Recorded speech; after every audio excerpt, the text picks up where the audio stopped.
Shalom, salam sejahtera bagi kita semua. Tema renungan kita pada pagi hari ini berjudul Makna Pentakosta. Mari kita sama-sama membaca terlebih dahulu dari Kisah Para Rasul 1 ayat 8. Tetapi kamu akan menerima kuasa kalau Roh Kudus turun ke atas kamu dan kamu akan menjadi saksiku di Yerusalem dan di seluruh Yudea dan Samaria dan sampai ke ujung bumi. Secara umum, Pentakosta itu dikenal sebagai peringatan peristiwa dicurahkannya Roh Kudus pada para rasul di loteng Yerusalem yang terjadi 50 hari setelah kebangkitan Tuhan Yesus Kristus. Padahal, peristiwa rasul-rasul menerima Roh Kudus sudah terjadi pada saat kebangkitan Tuhan Yesus Kristus. Pada saat itulah Rasul Petrus mengalami pertobatan yang sejati. Dan masa sekarang, Pentakosta identik dengan berbagai macam peristiwa supranatural seperti rebah dalam roh, berbahasa roh, berbagai mujizat, dan lain sebagainya. Padahal, sejak semula, makna Pentakosta adalah menjadi saksi Kristus, bukan menjadi sakti. Apa artinya menjadi saksi Kristus? Yang pertama, saksi Kristus itu bertobat atau diubahkan.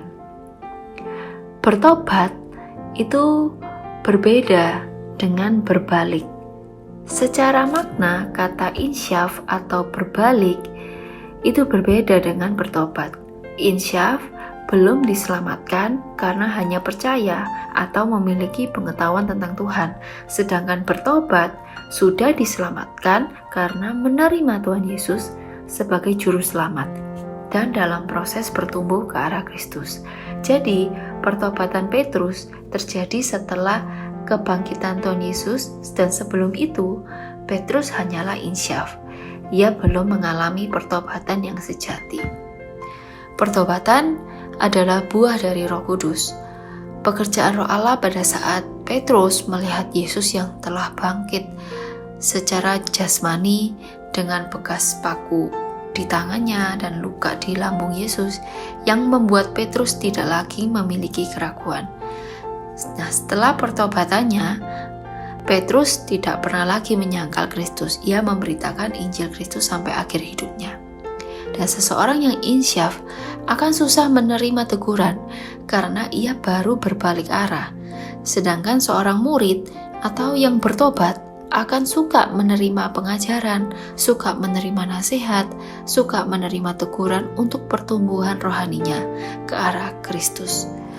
Oleh sebab itu, mari selalu libatkan Roh Kudus, karena hanya Allah yang mampu mengubah seekor serigala tidak hanya menjadi seekor domba, bahkan menjadi seorang gembala. Yang kedua, menjadi saksi Kristus itu artinya menjadi jawaban. Setelah pertobatan Rasul Petrus, ia menjadi jawaban bagi orang-orang yang belum percaya kepada Kristus, dan akhirnya orang-orang itu percaya dan menerima Kristus.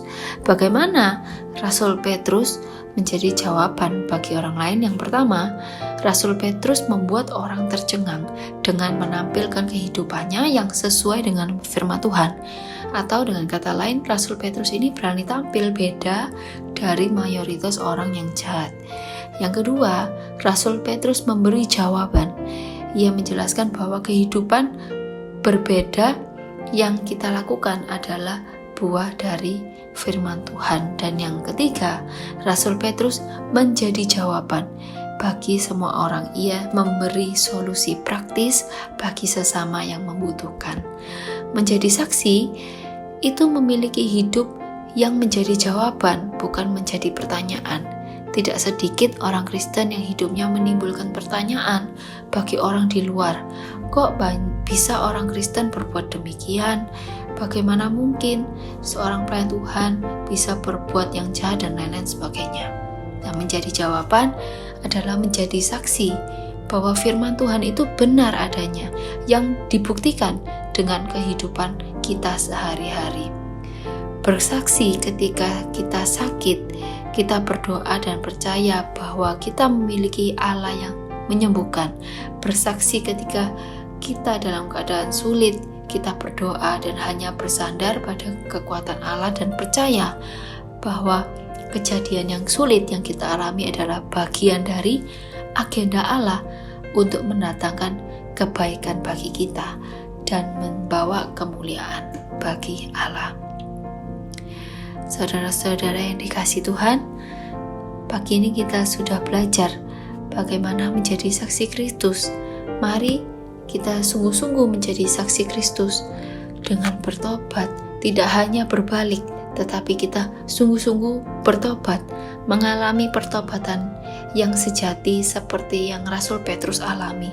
Dan biarlah lewat hidup kita bisa menjadi jawaban, kita bisa menjadi saksi Kristus dimanapun kita berada.